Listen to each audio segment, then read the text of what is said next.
When you're working with Amanda Panaccione, you're working with a professional singer and a professional singing coach. She's bringing the things that she's learned on the stage and in music to a wide variety of vocal services, including voice feminization and masculinization. Her structured, foundation up approach is what has made the difference for me. And I believe it can make a difference for you.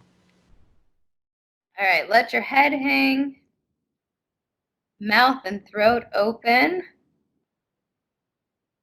Feel like your pants pockets can rest on your upper thighs.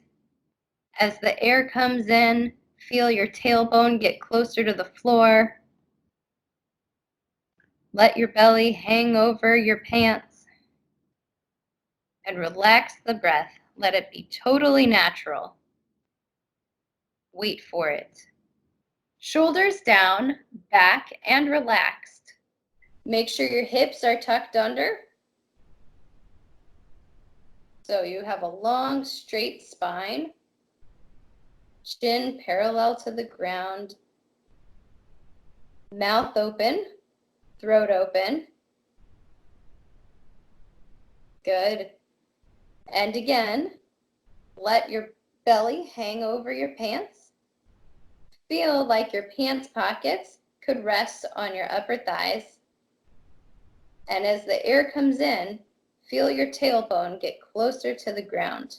Let's move on to the breathing exercises.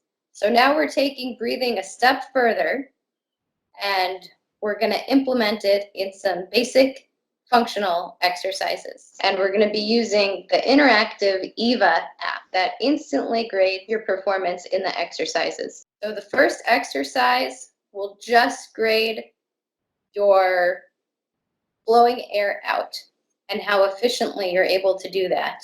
Many people don't understand exactly how to do the exercises correctly or the reasonings behind why the exercises are important. So it's very important to have someone guide you through the process and explain everything and make sure you're doing everything correctly along the way.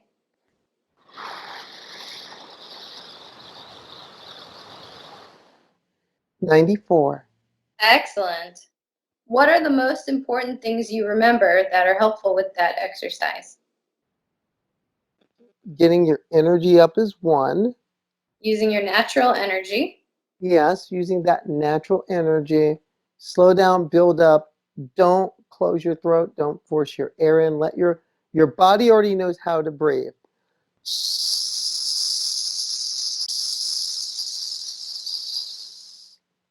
100.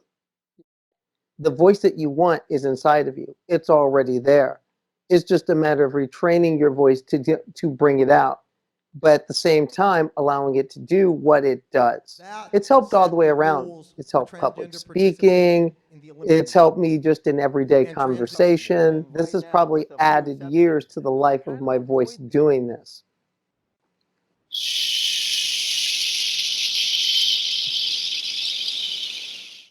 100. Excellent. Just want you to know right now, if you're lazy with words, if you work with Amanda, you won't be lazy with words for long. Exactly. Amanda's going to make you used to enunciation. She's going to get you used to actually pronouncing, especially your consonants, which people often get lazy on. That's very useful in developing your natural energy in order to create that flexibility that we're looking for. But if you don't have that initial flexibility of the breath, the initial relaxation of the breath, which will allow your voice to be flexible in a healthy way, then you, like you said, you could be doing damage. You could just be making it very difficult for yourself and not sounding the way you want to sound. We're going to practice saying the word he on the A3 pitch. This is a transition step on the way up to C4. He.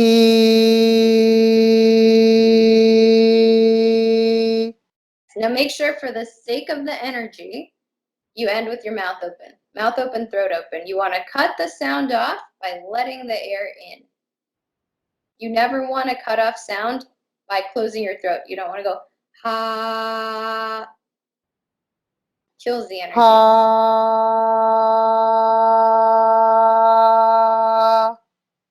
Excellent.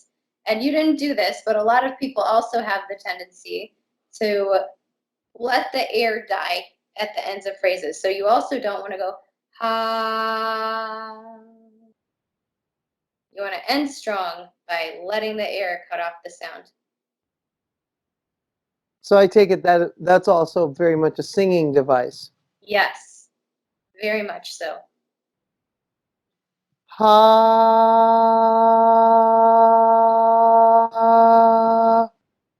Good. Your energy is slowing down a little bit. So increase the energy flow. How can you tell that? So that one was more like ha,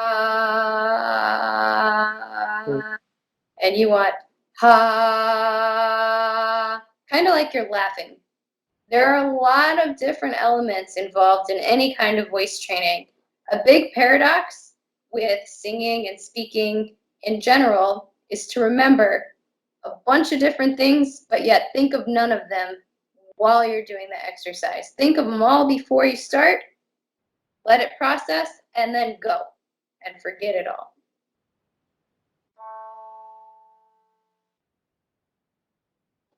Who.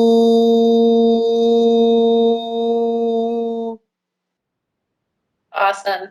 So now we're going to practice saying words, keeping in mind that A3 pitch. If you conduct while you do the exercises, it'll help regulate the rhythm and the freedom of your breath and coordination with the natural energy. We're Good. conducting. Now take a second, relax your breath, get comfortable with your conducting. Mouth open, throat open. We're going to do the word mall. Mall. Mall. Mall. Good. And Karleigh did an excellent job with that, keeping her throat open. This is very difficult, especially at the ends of phrases. Most people would go mall instead of mall. It's also very important to begin the word with your hand, as if you're pulling it out of you. And at the end of the gesture is the final consonant. So now let's try notch. Notch. Notch. Notch. So this one's even a little more difficult with the ch at the end. So make sure the end of that gesture, your hand is propelling the ch. Notch. Notch. Notch. Excellent. Can you tell how much more energy you had there at the end of the word? Yeah. I was performing in the Vagina Monologues earlier this year. And there'd be a number of times when I'm practicing my scripts and I'm thinking, okay, what kind of pitch do I want? What resonance am I looking for? What inflections should I use here? I would take this exercise, take a few minutes, and actually conduct out the script and help me find the inflection and the tone and the pitch and the cadence I'm looking for. For final consonants in general, it's important to keep the throat open like we talked about. So if you're saying a word that ends with a D, like the word fade, it's important to end it like that. T's are the worst. So if you want to say the word sweet, you need to spit the final consonant. If you say sweet, it immediately, you're closing your throat and it stops the energy right away.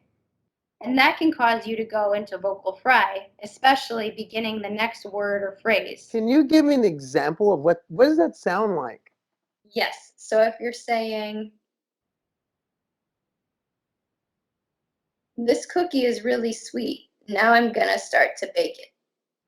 See how immediately my voice shut down? Mm-hmm. When you say, this cookie is really sweet, now I'm going to bake it, then that propels the energy to you release the breath and nothing shuts down the voice. Vocal fry is a trap that we all fall into. So are those T's. And it can be very, very detrimental to the freedom of the voice. So it's something that we should all be aware of, no matter what purpose we're speaking for or who you are, to maintain proper vocal health. And I catch myself doing it.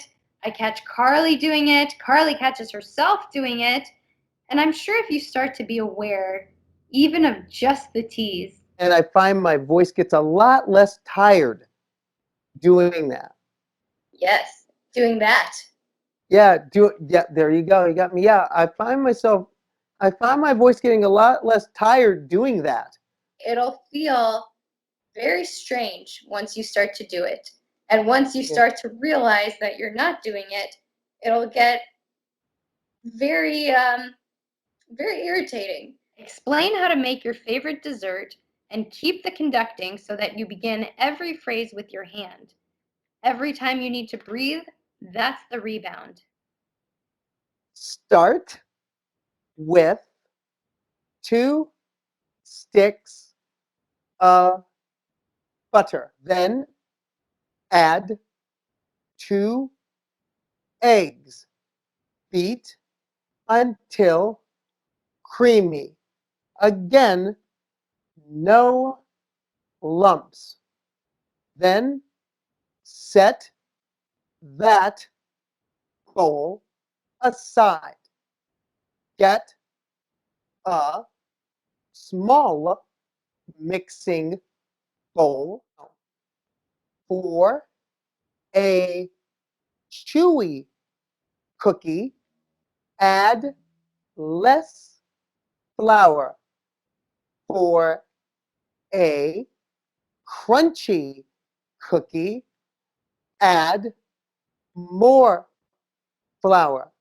The cookies cool for 5 minutes, then serve. Replay the 220 pitch. Yeah, here, I'll do it. That's right about where we're at, right? Yes. Yeah, great job. A more feminine way of speaking is to get higher. So try that one more time and say, no lumps, instead of no lumps. No lumps. Exactly. No lumps. Perfect.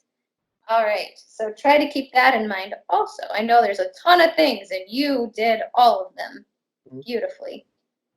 Thank you. I'd like to thank Karleigh for her generosity in sharing her journey with us. I'm so proud of the progress she's made. As you've no doubt figured out by now, I'm Amanda Panaccione. The preceding video features highlights from one of Karleigh's Skype lessons, which reveals some of the fundamental aspects of my unique gender expression voice training program. Lessons are tailored to each individual student's voice and goals, so every student's journey will look a bit different. In this lesson, Karleigh and I worked on exercises for breathing, posture, pitch, articulation, energy, and breath management. Although these exercises may seem frivolous, they're designed to help students overcome many of the most frequent hurdles they find in their transitions. I usually recommend that students start from the basics and build upon those, ultimately achieving proficiency in more advanced and practical exercises. I've found breaking the skills apart in such a way allows for those concepts to be mastered more quickly and easily. Karleigh has made great strides in her vocal transition. For this lesson, we were specifically targeting a specific pitch for her exercises, and for over time, we'll work to raise the pitch even more. If you think of the keys on a piano, we can work on raising the voice to C4 or higher depending on what a student's individual vocal goals may be. There are plenty of exercises we didn't use in this lesson, which will incorporate concepts such as resonance, registration, voice quality, volume, phrasing, pacing, fluency. Not that Karleigh isn't already excelling at most of these. I hope this video and learning about Karleigh's journey will inspire you to begin your own journey to success. I look forward to seeing you soon.